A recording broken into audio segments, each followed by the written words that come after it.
Assalamualaikum warahmatullahi wabarakatuh. Hari ini kita memasuki tema yang ketiga, yaitu judulnya adalah tokoh dan penemuan.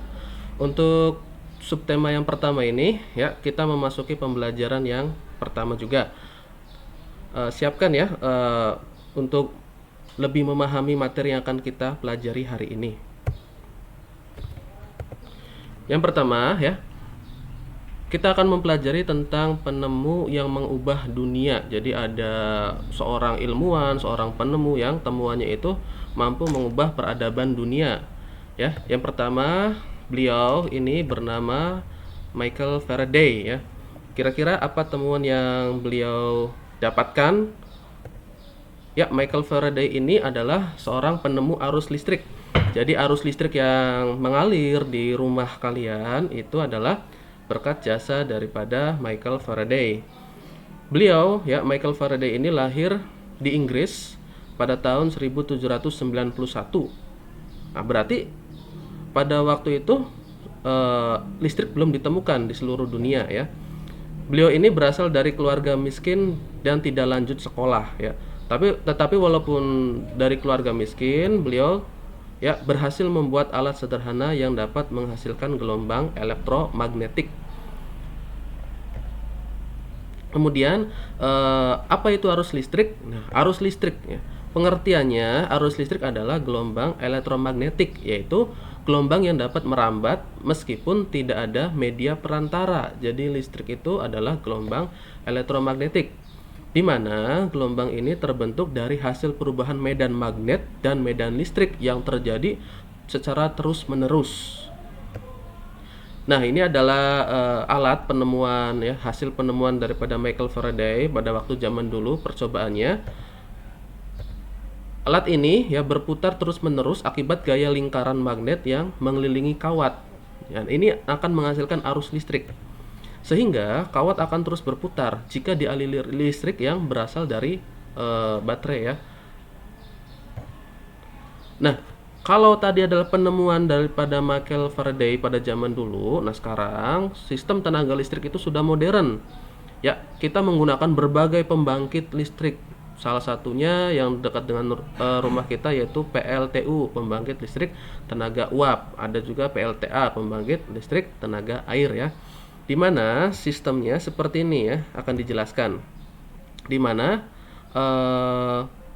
si pembangkit tadi, seperti contoh tadi PLTU nanti akan menghasilkan listrik dan disalurkan ke ya menara yang mampu menahan energi listrik yang besar. Salah satunya misal SUTET ya, menara dengan arus listrik tegangan tinggi.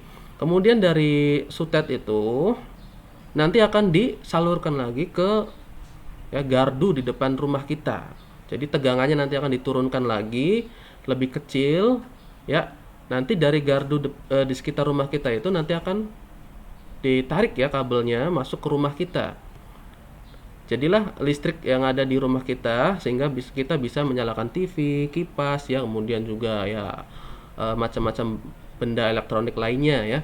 Seperti itu tentang sistem tenaga listrik di sekitar kita. Nah, ini adalah berkat jasa daripada siapa tadi? Michael Faraday.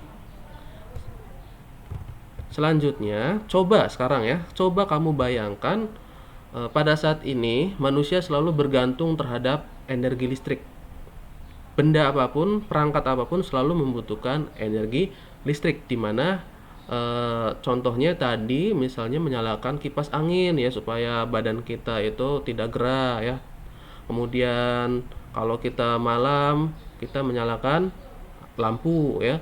Kemudian ya selalu kita misalnya mengecas HP ya supaya kita bisa bermain HP seperti itu. Pada saat ini manusia memang selalu bergantung kepada energi listrik. Nah, coba kamu bayangkan ketika listrik ya mati listrik 1 jam saja, kita akan merasa gelisah ya.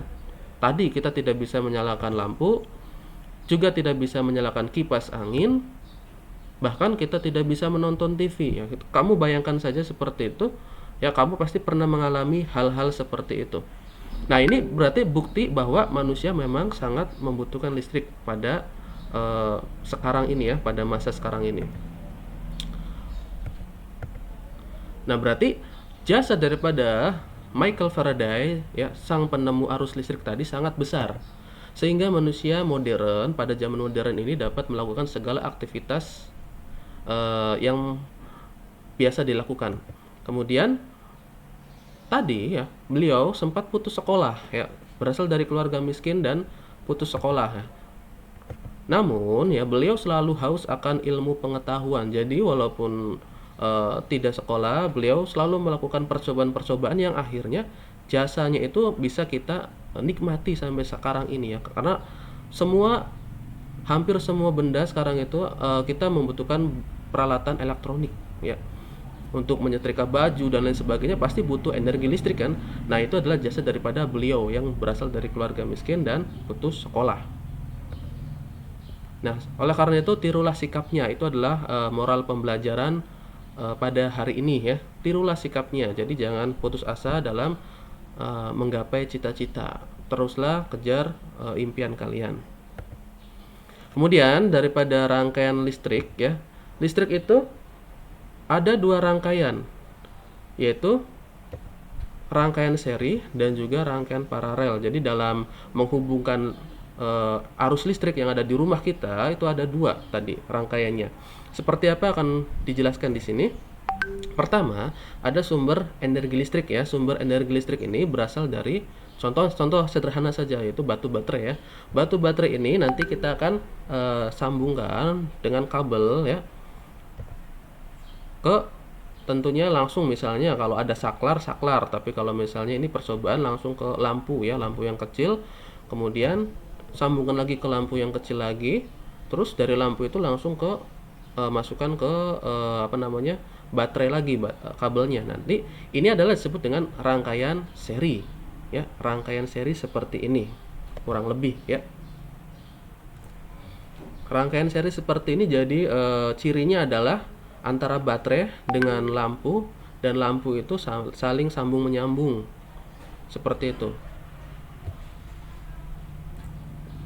Kemudian berikutnya ada yang namanya rangkaian paralel. Rangkaian paralel ini yaitu sama seperti tadi, cuma bedanya dari baterai ini ya.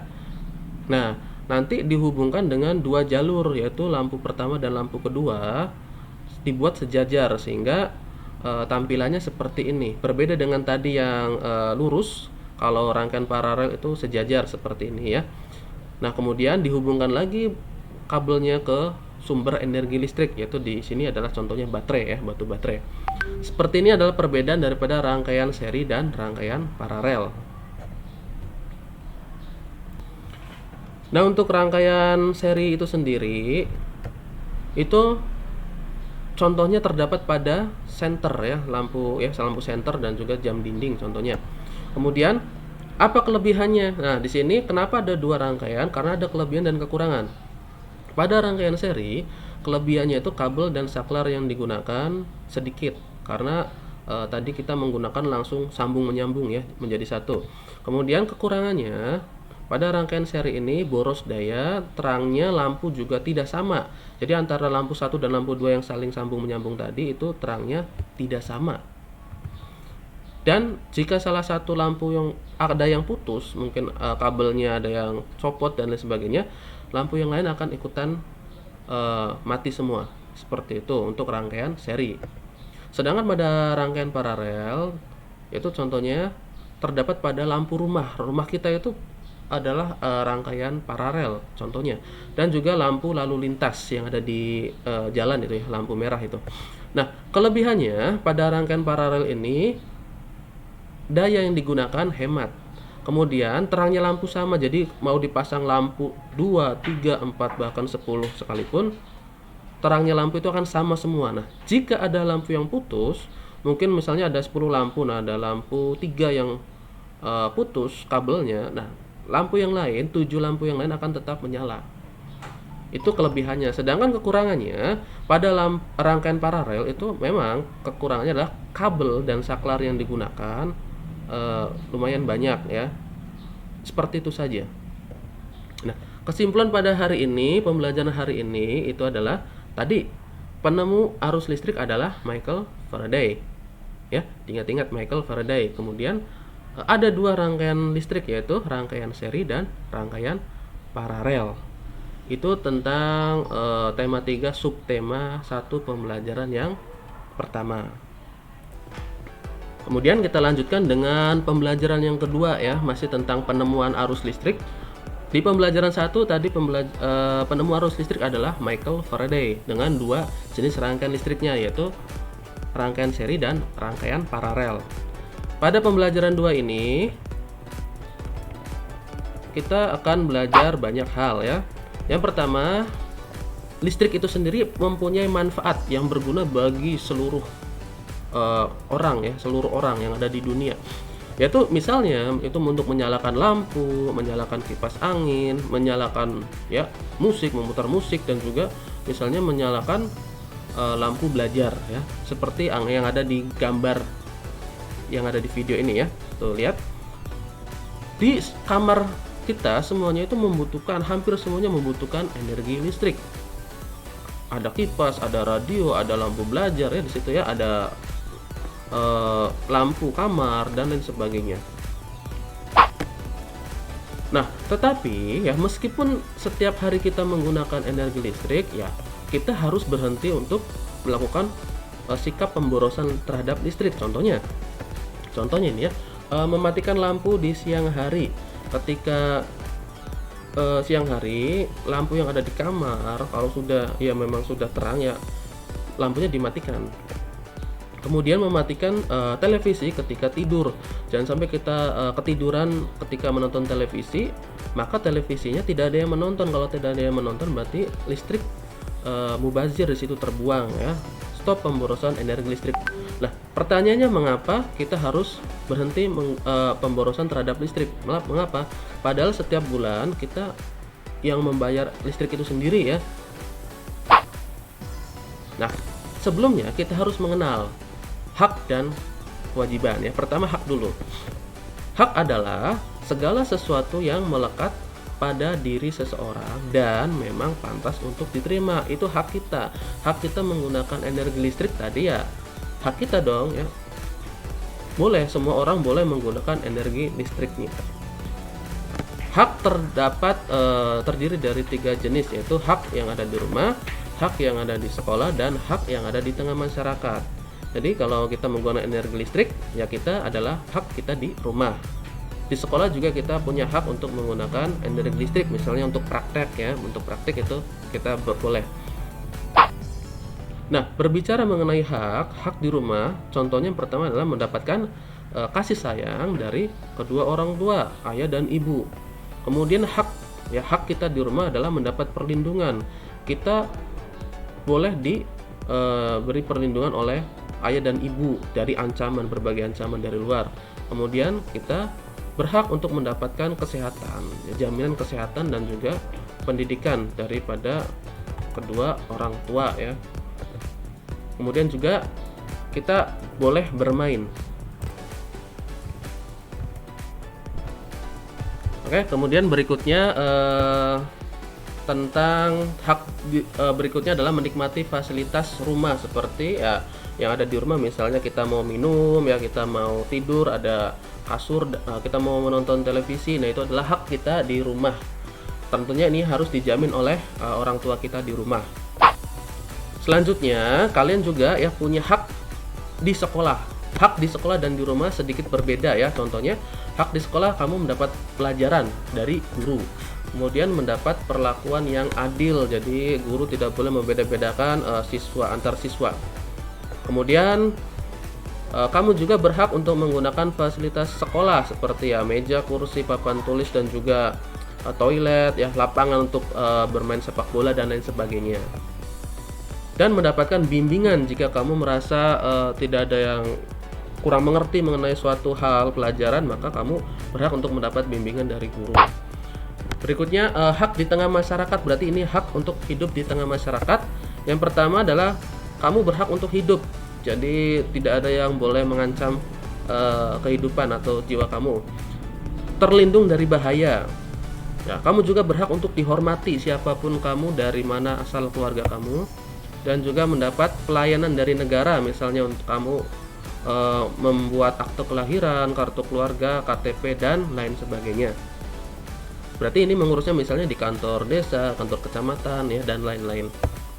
Dan juga hak untuk menyampaikan pendapat, ini biasanya dalam musyawarah, misalnya musyawarah desa, ya, dan lain sebagainya.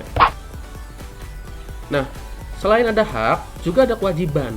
Kalau tadi kan hak, misalnya hak untuk menggunakan energi listrik, ya, kewajiban kamu, ya, ada juga kewajiban. Pengertiannya adalah segala sesuatu yang wajib dilakukan seseorang untuk menjalankan kewajibannya sehari-hari, yang wajib, ya, harus ini.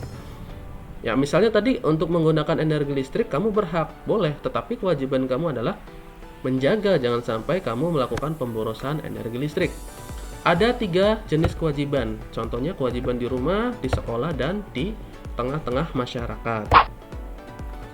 Kewajiban kamu di rumah yaitu adalah belajar, ya, di sekolah belajar, di rumah juga kamu wajib untuk belajar dan mematuhi aturan. Aturan dari siapa? Yaitu kedua orang tua. Membantu kedua orang tua, barangkali misal ibu kamu sedang mencuci piring repot, maka kamu membantu apa? Mencuci piringnya, atau membantu menjaga adik karena ibu kamu repot. Atau ketika ayah kamu membersihkan halaman rumah, ya, mencabut rumput, ya, kamu ikutan membantu. Kemudian kewajibannya adalah beribadah, ya, sesuai ajaran agama masing-masing, dan juga menghormati kedua orang tua, juga menyayangi adik, ya, dan menghormati kakak jika yang punya kakak dan adik. Sedangkan kewajiban kamu di sekolah yang pertama adalah taat terhadap guru, ya, patuh terhadap aturan, kemudian menghormati guru, melaksanakan piket kelas, dan juga menjaga kebersihan di lingkungan sekolah. Jadi tugas menjaga kebersihan adalah kewajiban bersama, termasuk siswa, ya. Sedangkan kewajiban yang kamu punya di tengah-tengah masyarakat yang harus kamu laksanakan adalah pertama, tidak boleh untuk merusak lingkungan. Itu adalah kewajiban kamu, jangan merusak lingkungan. Berikutnya adalah ikut untuk melaksanakan kerja bakti atau gotong royong. Misalnya gotong royong membersihkan selokan, ya, air yang mampet dan lain sebagainya. Menghormati semua orang, tetangga, ya, saling menghormati antar tetangga itu adalah kewajiban. Dan berperilaku sesuai norma dan aturan. Jadi ada norma dan aturan, misalnya kalau malam kamu berhak untuk menyalakan televisi, tetapi suaranya jangan sampai mengganggu teman atau tetangga di sekitar rumah. Itu kewajiban kamu, ya, berperilaku sesuai norma dan aturan. Ingat, ya, kalian boleh menuntut hak, tetapi kalian juga harus melaksanakan kewajiban. Karena itulah yang disebut dengan tanggung jawab, harus seimbang antara hak dan kewajiban. Menuntut hak tetapi mengabaikan kewajiban, contohnya ini, ya, hak mereka adalah mendapatkan uang jajan dari orang tua, tetapi sesampainya di sekolah mereka malah membolos, ya, atau, ya, pergi dari sekolah sebelum waktunya. Kemudian efeknya jika sering kebiasaan seperti ini adalah kamu menjadi ketinggalan pelajaran, ya.